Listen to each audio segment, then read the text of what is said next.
Hello, ako si Isaw ng Manok, inihaw na bituka ng manok na nilinis at tinusok sa stick, malasa at smoky. Hello, ako si Balut, fertilized na itlog ng pato na pinakuluan at kinakain na may asin o suka, mayaman ako sa protina pero medyo mataas din sa taba at alat. Hello, ako si Adidas, inihaw na paa ng manok na malinamnam at chewy, masarap sa ihawan pero may taba rin ako kaya hindi pang araw-araw. Hi, ako si Kwek Kwek. Pugo egg na nilubog sa orange butter at deep fried hanggang crispy. Masarap sa sukat at pipino.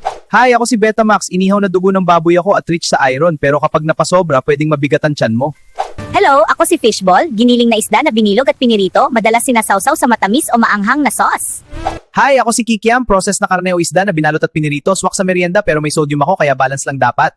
Hello, ako si Taho, malambot na tokwa na may arnibal at sago, perfect sa umaga pero may asukal ako kaya pwedeng bawasan ng tamis. Hello, ako si Banana Q, isa akong saging na saba na pinirito at binalot sa caramelized na asukal, nakatusok sa stick kaya masarap ako pero dapat hindi sobra. Hello, ako si Turon, binalot na saging na saba at minsan may langka sa lumpia wrapper at pinirito hanggang golden brown, matamis at crispy ako.